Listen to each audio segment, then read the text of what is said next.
Now, bringing you the very best in New Hampshire-based local music on IPMNation.com and 100.1 The Planet, this is Local Outbreak.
Tell me I'm the one.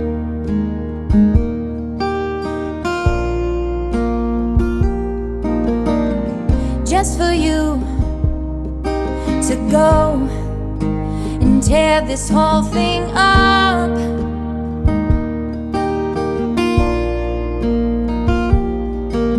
I know I wasn't perfect, but I loved you with my best. Oh yes, I did.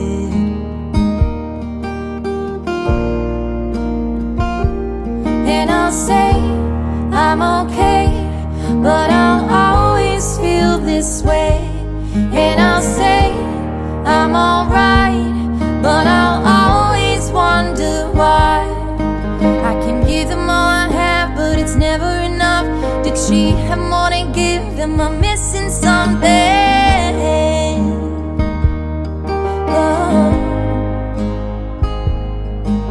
I'm starting to think I'll never be good enough.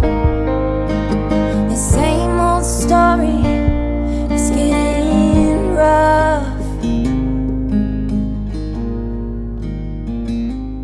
And I'll say I'm okay, but I'll always feel this way.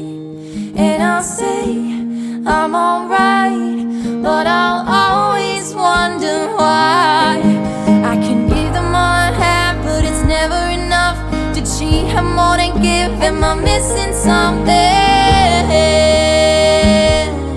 Oh, what's wrong with my love?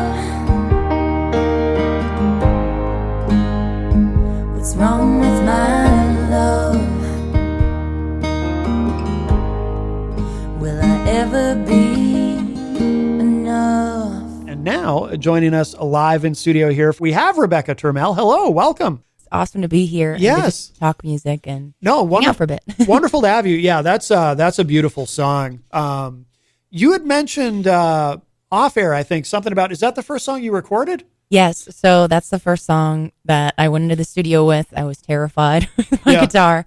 I had never been in a recording studio. Yeah. That was a little over 2 years ago now. I released that in July of 2022. So it's been a bit, and it's been a journey so far. Where did you record that? I record that at the Underground in Randolph, Vermont with Vincent. He's incredible and such a great space over there. Now, how did you come to record there? Because, you know, you've got so many options as far as studios or even home recording, or there's so many different ways now to record. What led you to record there? Well, first of all, I know absolutely nothing about recording and any of that fun stuff. Yeah. So, a good friend of mine, who I brought the song to, Jim Yeager, he's been in the music industry for well over 40 years now. He recommended Vinny because I just needed a place where I could feel comfortable because I was so frightened to get into the studio for the first time. Yeah. So he's like, get into the underground. It's a great spot. And they have a great acoustic sound. So I'm like, all right, let's do it. And I ended up falling in love with the space. And I'm really glad with that choice that I made to go to the underground. Yeah. Now, did you, because you sent us a couple other songs too, were these all recorded there? No, actually, I've had the privilege of I got to record at Blackbird Studio in Nashville. But I also have recorded up at Squam Sound with Randy Ruse. I've kind of tried a few different spaces, and actually just this week I was at the Studio Portland in Portland, Maine. Oh, no kidding. So I like to try a new space, with mostly each song, but Wish You Well I also recorded at the underground as well. The studio in Portland, was that because John MacArthur, I think that's how we met. We met you through John. Yes. Yes. Is that the studio where it's him and his son, I think? Yes. Yep. Okay. So Sam MacArthur and John and his wife Reaver are also the co-owners of that studio. Okay. But they do a great monthly event for singer-songwriters and duo acts. You can go in and get live video and a live recording. Oh, no kidding. All in one take in one night, but it's also an in-studio audience in there too. So you get like this this triple whammy. It's awesome. Is it intimidating to do that? Oh yeah. Yeah, Yeah. 'cause it's a very small space. Right. Yeah. But it was really cool because you got to just live in the moment with the music, but capture it as well. And like with that professional sound and that professional video. Yeah. So you get a little bit of everything, which is nice. And especially when I'm a full-time working musician, so I need a lot of video content and stuff for my EPK. It was great to do. Yeah.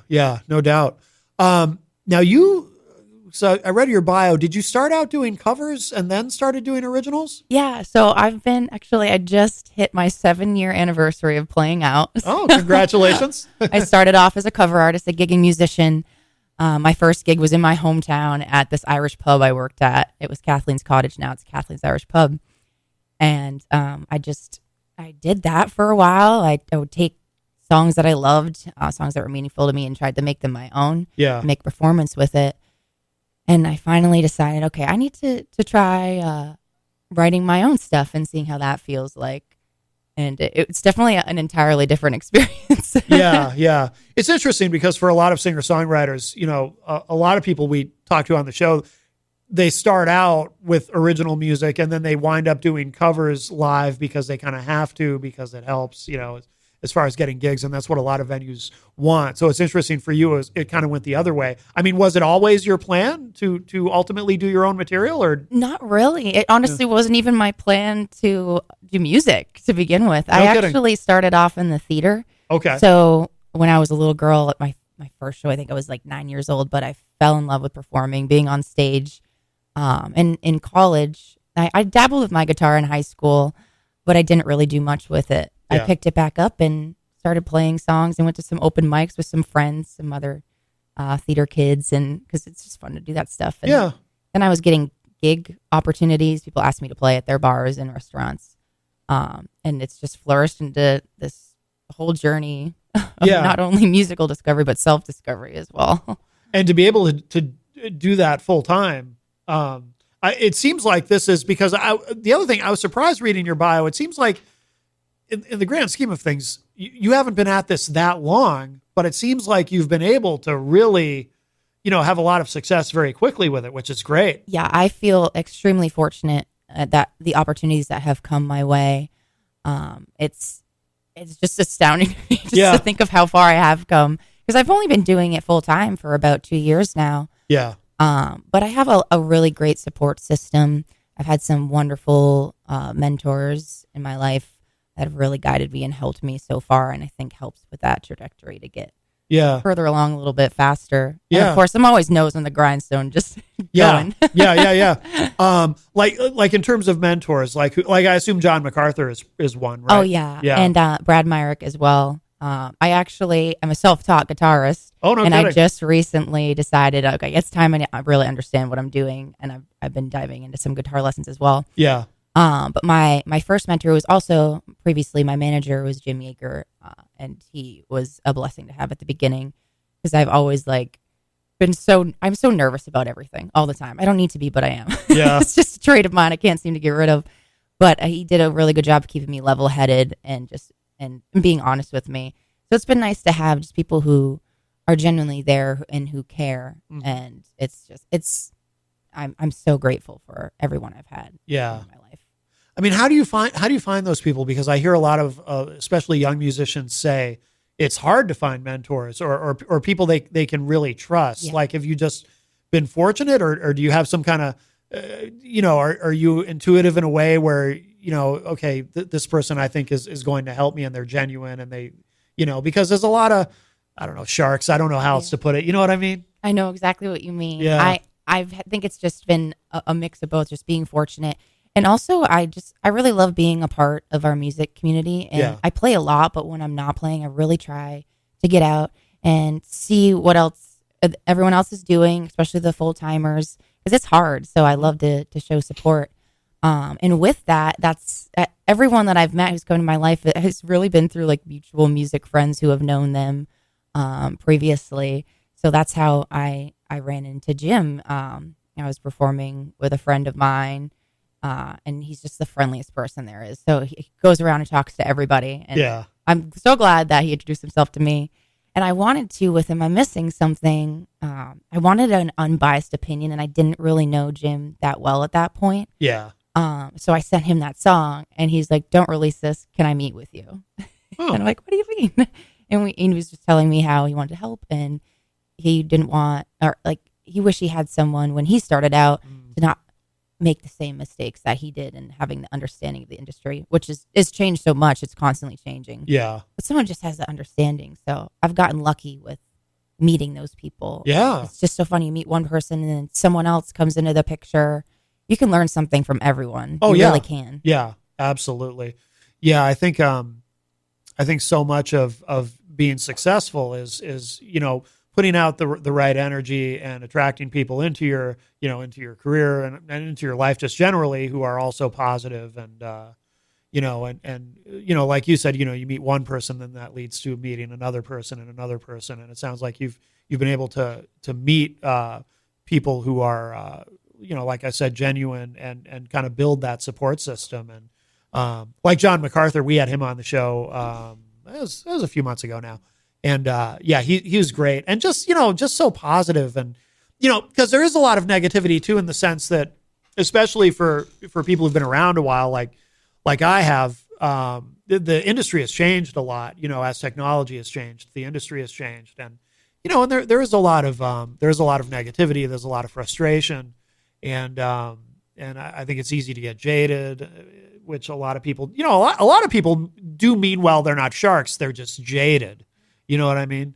So to be able to surround yourself with positive people who want what's best for you and who want what's best for the scene and really kind of see it as a community, I think is really important. Yeah, I agree with you there. If we're not connected with each other, to me, nothing is ever a competition either. Mm-hmm. And everyone has something to offer as a musician. And I really respect and admire anybody who just does this in any way, shape, or form. Yeah. So I feel like I do have a good sense of just like understanding people and where they're coming from. Like you were saying, it is really hard to not get take things personally, especially if someone doesn't like your music or your sound. Sure. So like you said, surrounding yourself with like a positive group of people who are going after the same thing, or I try to surround myself with people who are in a place that I want to be or a level that I'm not at yet. I love learning. I just want to learn from everyone. You just said something very important, because what a lot of people don't understand, and this applies not just in music, but in so many things. People get frustrated. People get envious of people who are doing better than they are. And so I think people will often miss an opportunity to learn from someone because they're frustrated that they're not where that person is, where they think they should be. And it's important to, the way I tend to think of it is, there are people who are, I do a few different things, and there are people who are far more successful at these things than I am. But I look at those people and I try to take inspiration, try to learn from them. But also, if they can do it, then that's proof of concept. Because nothing is a zero-sum game. Life is not a zero-sum game. The music industry is not a zero-sum game. Just because somebody's doing better doesn't mean you're automatically doing worse. It's an opportunity for you to learn from them and to kind of maybe try to model what they do or follow their example, whatever it is, or just you see them succeed and it's like, okay, well, if they can do it, I can do it, and to really kind of remember that and keep that in mind. Oh, definitely. Yeah. And everyone has their own path. And in this industry in particular, it's different for everyone. Yeah. And what I'm learning too is success for everyone is different. We define success differently.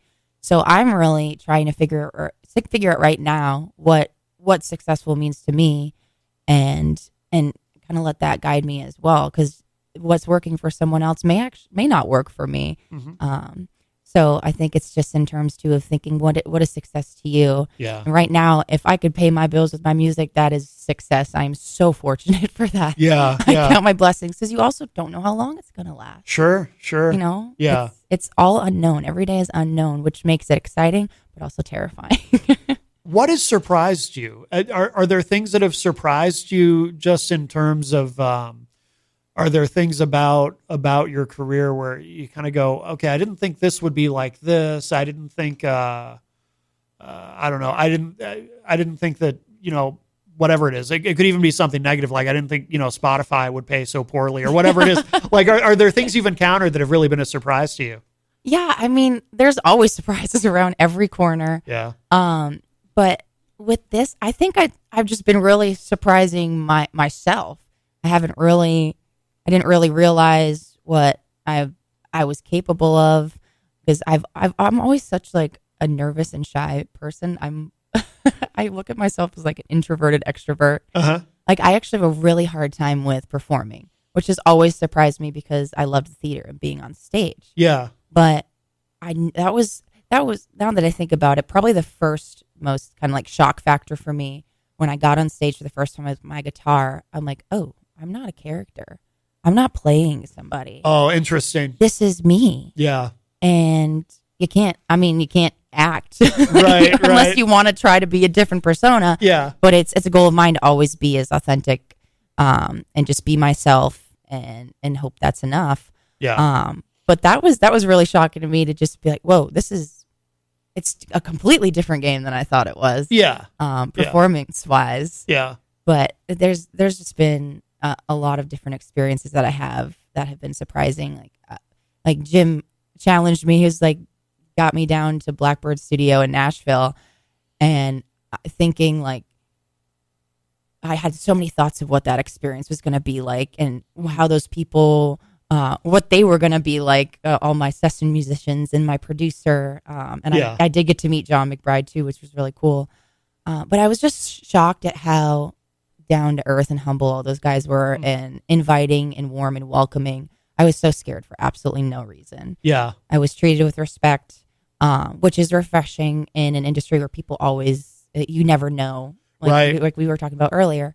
But I think there's just been so many surprises, but beautiful surprises too. Yeah. Yeah. and just, again, it goes back to discovering myself. I'm still finding myself. I just turned 27, so I still feel like I'm still a kid. Right. Right. When it gets better or I start to figure it out. But yeah, the Nashville perspective is interesting. We've had a lot of guests on the show who, they talk about going to Nashville and how intimidating it is, because it's Nashville. But they find people who, or they have, usually if someone has some sort of a connection already in Nashville, it's hopefully it's going to be a positive experience, and it usually turns out to be. But it's, that's pretty intimidating. What sounds really scary to me is like those songwriting circles, and I'm sure those happen. I know they happen in New York City too, but that sounds like really intense pressure. I don't know if you had an opportunity to do that when you were there. No, I did not perform when I was down there. I was just in the studio, and I'm glad I didn't, because I definitely am not ready for that. Yeah. Because like you said, it's intimidating. Yeah. Those are some of the best people in the game. Yep. But then again, I come up here in New Hampshire, and we also have the talent is, in my opinion, at some of the same level. Yeah. It's not directed to one location, Oh, but it was cool to go experience it. You know? Yeah. No, I agree with you though. It's like, anywhere. I mean, we have an incredible music scene here, but I would also say that's probably the case anywhere. Like anywhere in the world, there's people. That's the thing. We're fortunate to live in an era where, because of the internet, you can find music from anywhere in the world and find something you like. There's.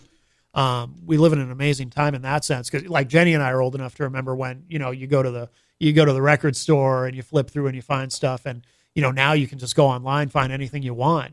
I mean, literally, any genre, you want to hear some Norwegian speed metal, well, you can go online and Google that and find some, and you might find something you like. It's really a remarkable time that way. I feel like too in music. People are just generally, musicians, creative types are just generally more supportive. I often draw a contrast with stand-up comedy. Now, I have no experience in stand-up comedy. I'm not a comic, but some of the podcasts that I've fallen into listening to over the years are hosted by comics. And my impression of stand-up comedy is that it's very cutthroat and everyone kind of secretly hates each other. And sometimes it spills out into the open, and but with music, I feel like all genres too. I feel like people are just generally more supportive and want to see other people succeed and want to help each other. And there's much more of a sense of community. Oh, definitely. Yeah. And that was honestly a big reason too why I made that transition from theater to music, because I felt more of a warm and welcoming community. Yeah. It's hard with professional theater. It's very competitive. Is it? Yeah. And like everything matters, like inside and out. Like and you got to be a triple threat. And I've never just been into competition. Yeah. And just so when I was started out and playing out live, and the amount of support that I got despite not being that good when I first started. Sure. I look back at somebody who's like, oh my gosh, what was I doing? Oh, really? Yeah. But we all got to start somewhere. Yeah, exactly. It's just that when people are warm and welcoming, it helps everybody in the long run. We all need to support each other and be a part of it together, because it can be isolating. We're all on the road by ourselves. Mm-hmm. So when you can get together or watch someone else, it's so important to make those connections. By the way, you use the term triple threat. I think I've heard that before applied to theater. Is that, let me see if I have it right. Is it, you got to be able to sing, dance, and act? Yeah, you got it. That's the three? Triple Okay. threat. Yeah. I could not do the dance part. Oh, really? Yeah. Did you do theater for a long time? I did, yeah. I was in the theater program up in Plymouth State University, and I did some shows at like the Interlake Summer Theater. There was a professional theater out of like the Tilton Prep School. So I was in both like community and professional stage shows. Yeah. Which was really cool. And again, like those difference in communities and the support system. Community theater is, in my opinion, so important. Yeah. For to have in every city, every town. That it was just so important to my development growing up, I believe. Yeah. And just having the arts. Yeah. You need them. Absolutely. So without that experience, you might not be doing what you're doing now, I would assume. Yeah. No, I probably wouldn't. I don't think I'd have the ability to. It's hard to step on stage. Sure. Sure. Does that work so I don't do it anymore. I used to play in bands, and for me it was always because I'm an introvert, but which surprises some people when they hear me say that, because I do this, but it's like, yeah, but if you really understand, because extroverts don't understand what being an introvert really is in some ways, but for me it was always with playing out, it was like I would be very anxious right up to the moment of getting on stage. But once I was on stage, I just, all that fell away.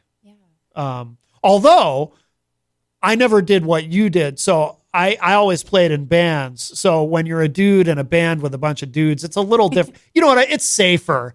You know what I mean? I was the bass, like if I'm a bass player in a rock band, there's, and other bass players might not like when I say this, but there's not a lot of pressure really because the attention is not on me when I'm on stage. But doing what you do, the attention is all on you. Yeah, it's scary, especially being by yourself. Yeah. And I've really had to work on being confident with my guitar, being self-taught. Yeah. And trying to figure that out too. But I think no matter what, it's just to step foot on stage, on any type of stage, no matter if it's 20 people, 150 people. To me, it's always scary. Like you're saying, I still get that. Like despite 7 years up until like I'm on stage, it takes me a little bit to settle in, but then once I do and get comfortable, it kind of fades away. Yeah. Yeah. But I'm also a perfectionist. I nitpick everything. So I got to like find a way to escape and get out of my head. And it's so funny because the music does that for me. Yeah. Like get rid of those. I'm just, okay, what's the music that I'm playing? What's the story I'm telling? Well, you kind of want to be a little anxious, right? Like in a way, it's, it might not be the most pleasant thing to feel that nervousness, but if it went away, wouldn't you kind of miss it? Because then because then you might start wondering, I don't know, is this exciting to me still? Or am I getting complacent? You make a good point there. Yeah. Because the nerves tell us that we care and it's important to us. Yeah. And maybe that's why I haven't lost it. Because every day this just gets more meaningful to me because I've been doing it for so long now and chasing something, kind of still not knowing what I'm chasing. Yeah. I'm just, all I know is I want to have a career in music. Right. But you could do so much with that. Right. But yeah. Yeah. Because I had moments, I remember, there were a couple of shows along the way where I wasn't nervous before, but I look back and I realized, well, that's because they were shows where maybe there was just hardly anyone there. So it's like, well, that kind of takes the pressure off when you're playing to an empty room. It's like, there's nobody here. But, but then we'd play a show where there were people and I'd get nervous again. And it's like, okay, good. It's still there. But yeah, I'm very much an introvert, but for me, it's like, I'm much more comfortable being on stage or any kind of performance element. That's where I feel the safest, whether it's being on stage playing in a band or being behind a microphone doing a radio show or public speaking doesn't faze me at all. I actually enjoy it. I feel more comfortable speaking in public than I do just having a conversation with somebody. And I mean, I used to be very socially awkward, but I dealt with that, but ultimately, like, this is where I feel the safest, behind this microphone. You know what I mean? Does that make sense? It sure does. Yeah. I know exactly what you mean. And people don't understand it that don't do it. Yeah. Like, what do you mean you're scared to get there? Or you sing so well, or you've been doing this for so long. And I'm like, it doesn't matter. Every time I'm still just so terrified. Right. Like, I actually had the first opportunity to open for someone, thanks to the New Hampshire Music Collective. Yeah. John MacArthur. I got to open up for John Gorka at the Bank of New Hampshire. Oh, no kidding. And it was incredible. And I really didn't think I was trying to keep myself calm because I knew I was going to be nervous. Yeah. And I got up there. All I had to do was play for 20 minutes. I play for 3 hours almost every day, all the time. Yeah. Yeah. But I got so incredibly nervous. I had to run off stage and immediately throw up. No that's kidding. how much I was worked up. Wow. Thank God nobody could tell. You mean at the end of the set you had to go? Yeah. Oh, wow. And thank God I had to run around the corner. Yeah. And in my head, I'm like, why am I so scared? Yeah. Because I have been doing this so long. And it was my own. I'm wondering if it was my own music. But I'm just finding that maybe it's just for me, but I don't think it's going to go away. Those nerves are always going to be there. Yeah. But I care so deeply.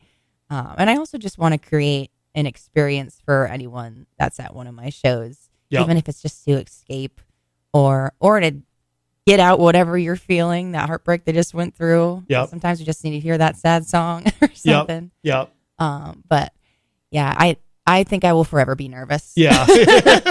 Unfortunately.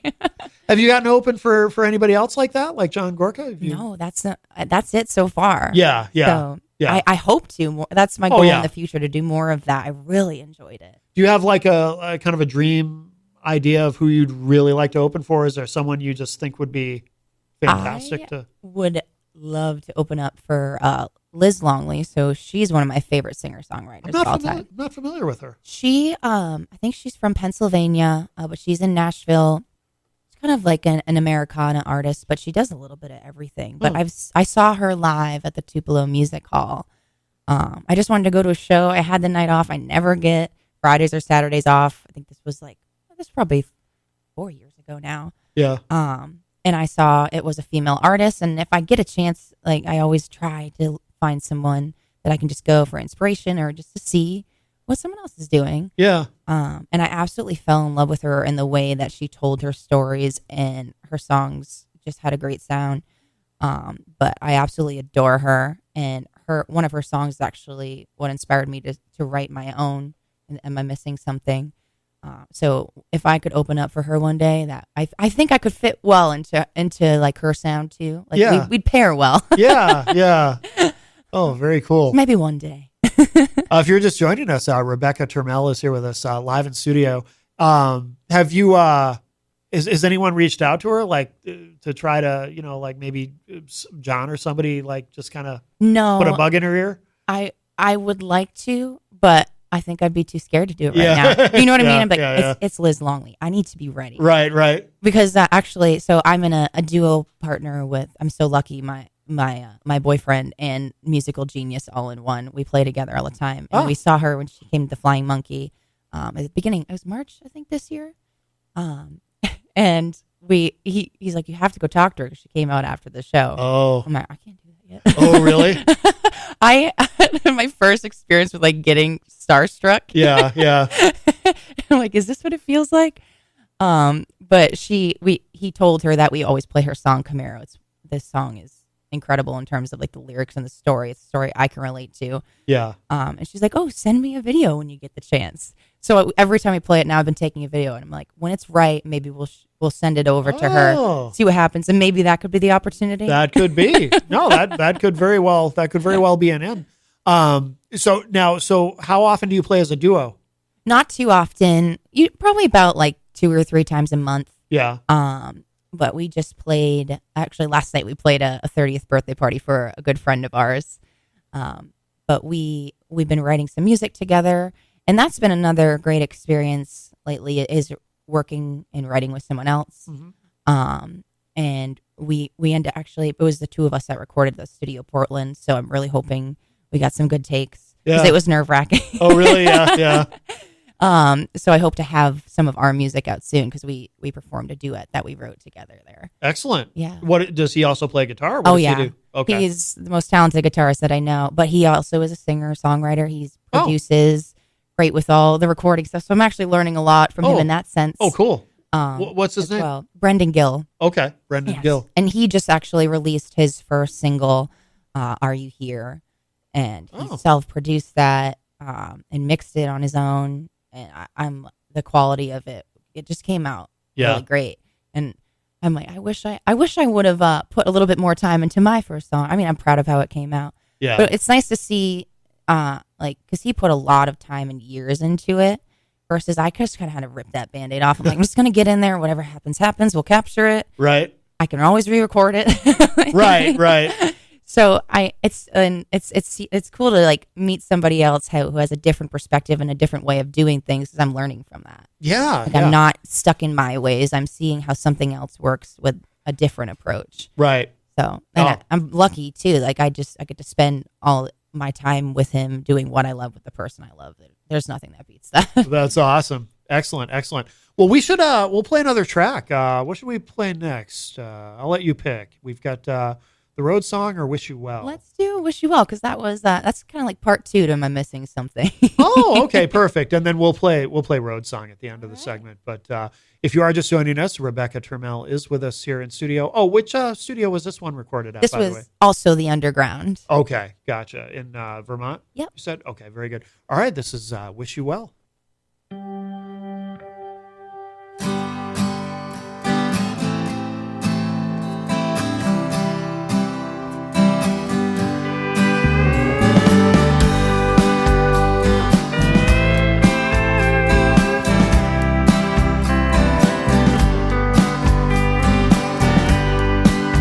I did everything I could do to try and hate you.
Oh, that's nice. I wish you well.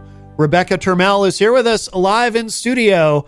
Yeah, we were kind of talking off air about the song and how great the mix is and how nice those guitars sound. And as you pointed out too, the drums sound really good. And he's a what's his name? Vinny? Is that? Yeah, Vincent Freeman. Yeah, you I call mentioned him he's Vinny, a yeah. drummer. Yeah, Yeah. yeah. No, that's a lot of the stuff that comes out of Nashville too. I always say this. I'm curious if you agree with me in terms of production. I mean, the production on that is phenomenal. I feel like I'm not a big country guy, but I feel like the best produced, because I have a somewhat of a background in audio production, the best produced music to me that you just hear on the radio, on commercial radio, is coming out of Nashville in terms of how the guitars sound and how the drums sound. Like, I feel like Nashville's really got it down right now, but I'm picky as hell too, like, especially about how drums sound, like something went somewhere along the line with, I think it probably started in the 90s, like with rock music, something to me went wrong with the way guitars are recorded.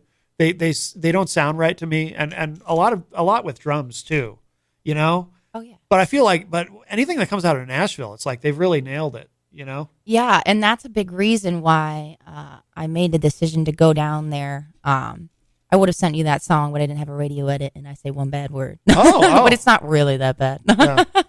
But I wrote this song with Jim called Girls on Fire, my female empowerment anthem. But that was something I noticed, too, when I was down there and we were listening back to just like the first take. Yeah. I'm like, is this real? It sounds so good. They haven't even touched it yet. Yeah. But they had one of those. I don't have too much knowledge on it yet. I'm learning more about it. But like one of the original Neve consoles. Does that sound correct? Yeah. But the drum sound that came out of that was really, really impressive. Huh. And that was the first time too when I was in that studio, noticing and starting to listen and hear the difference. In sounds and instruments and even my vocals and background vocals. Yeah. And that's why I kind of have been experimenting with jumping around to different studios so I can learn and hear it and know what I like. Cause I don't know that yet. I've only recorded a handful of songs so far. Yeah. So, all the backing vocals, that's all you, I assume? On Wish You Well. Yep. And then am I missing something too? Yeah. That is Okay. me. Yeah. Yeah. Is that challenging to do, like those layered vocals where you're kind of harmonizing with yourself, or does that come easy? It can be. That's something I noticed too. And like growing up in the theater, and I did chorus when I was a kid too, so that helps me in terms of being able to hear it. Yep. But yeah, when it's your own voice, and you're it's kind of funky. So it was nice when I was down at Blackbird. I was able to hire a background vocalist, and she came in. I swear it only took her like 5 minutes. No kidding. And it's not an easy song to sing. Yeah. I'm in there all day like, how am I going to do this? Oh my gosh. And then her name was Marcia, and she was just this beautiful, bright, bubbly energy that I needed at the end of the day. Yeah. But she just sang, was like, and I'll never forget what she said too. She's like, wow, girl, this is a barn burner. Oh, that's cool. That's cool. I will never forget that. Yeah. But it was nice to hear that difference too. And I would like to, I can do it myself, but I feel like it adds a different element and a different sound and gives it more of a quality to it when you have a contrasting tone or one that's kind of similar. Yeah. Yeah, no doubt. Now, are these all on an album that's available, or what? So, no, I actually have been releasing single by single. Okay. Because I really, being new to it and just not sure of where it was going or what I wanted to do, I wanted to just like give each song soul focus. Yeah. So far, but actually, I just recently finished recording. It still needs to be mixed and mastered and all of that. My first collection of songs in a 3-song EP. Okay. And that was interesting to do because I haven't done that yet. Working on a collection of music and keeping like a similar sound. Yeah. And stories and such, but. Yeah, the song by song I think was a good choice for me, just not knowing who I was as an artist yet. That makes sense. Yeah, and we live in a time where you've got different options in terms of, like, when I was growing up, it was, somebody would put out an album, and usually there would be a single for the album that would go to radio usually 6 to 8 weeks before the album was coming out. And then the album would come out, and then subsequent singles would come out. And that was just the standard way of doing it. Whereas now, you can do it any way you want to. Like a lot of guests that we have on the show do it the way you're doing it, where, you have a series of singles, and maybe eventually those singles become an EP or an album, or maybe not. But yeah, there was something interesting actually that Vinny told me from the underground. He's like, have you ever heard of the Waterfall release? The Waterfall Effect. Yeah. Temple Mountain. Temple Mountain? Yeah. He was on last week, and he was talking about that, because that's been his approach too. Yeah. And it seems to work for people, but in our constantly changing music industry, and especially with the way people consume their music, I think too, releasing song by song, it gives more life to each song, and something for people to look forward to and stay connected with you. Because you release all those songs at once, like that moment's over. You can kind of extend that. That's true.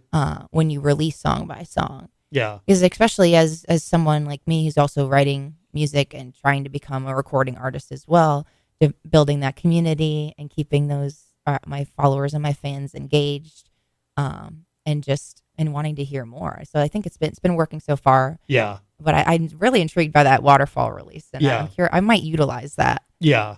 Yeah. Absolutely.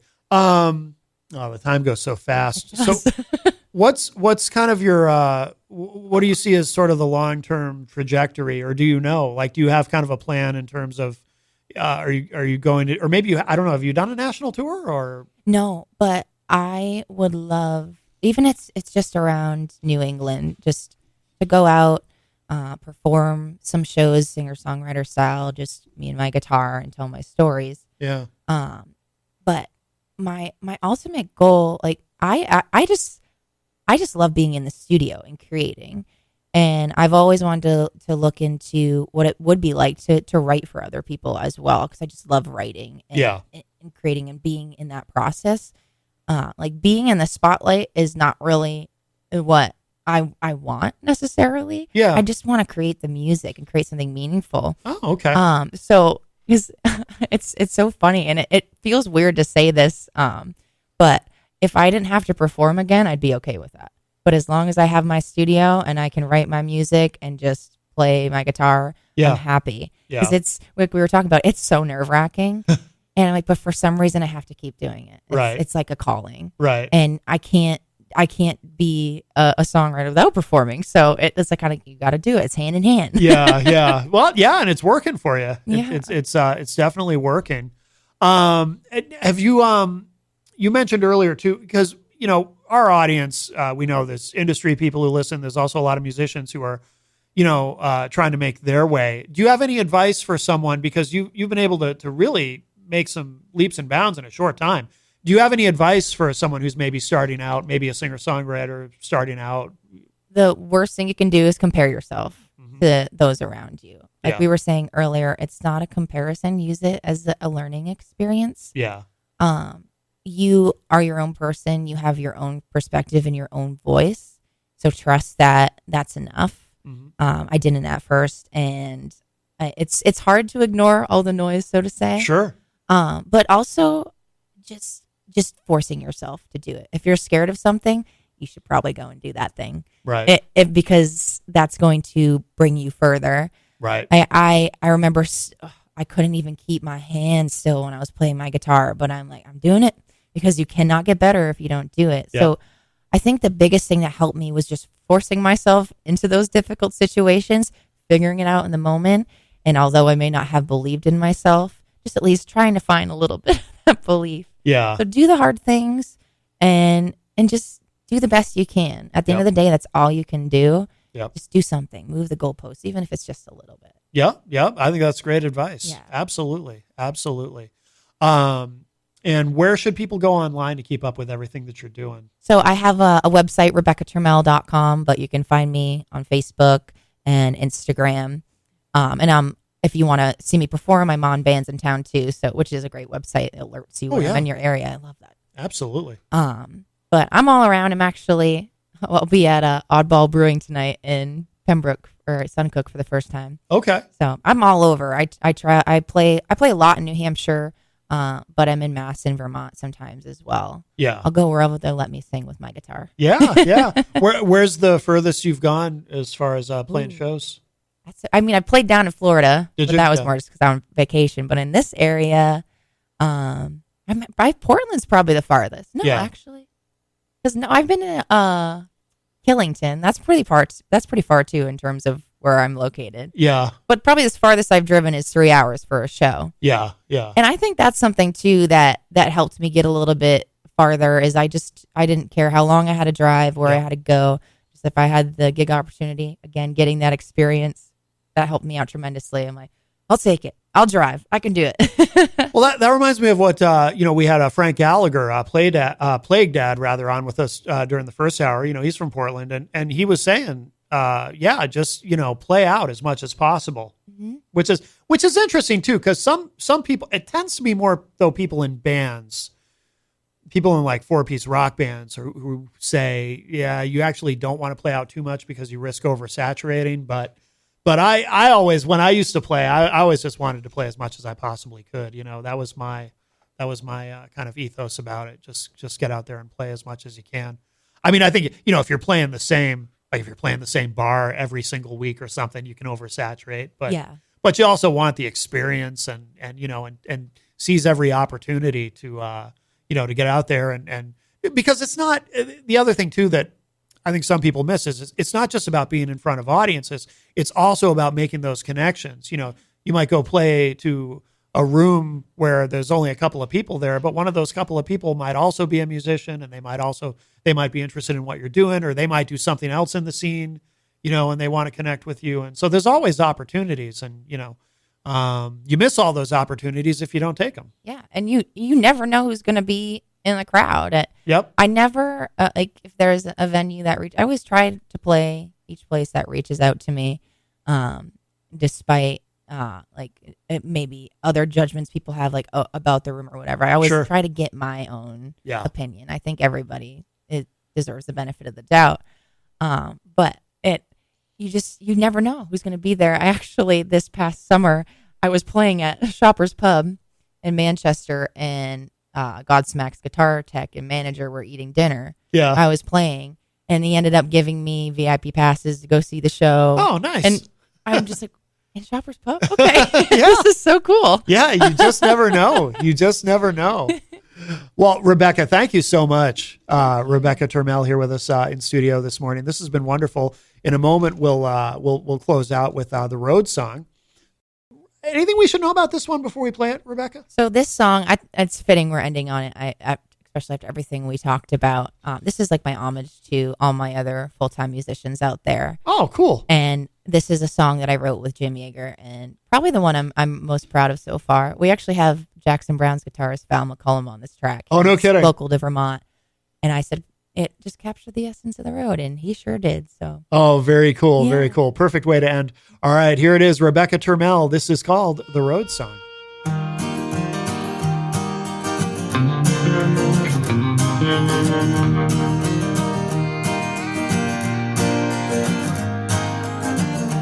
Driving late tonight and I'm thinking what brought me to this place so far. I sing for people eating and drinking. They put their money in my jar.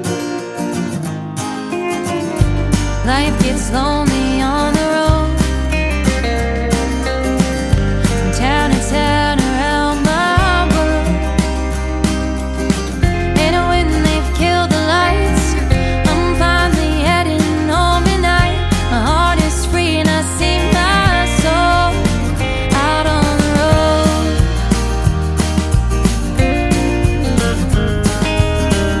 I had no choice, the music chose me.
gets lonely on the road.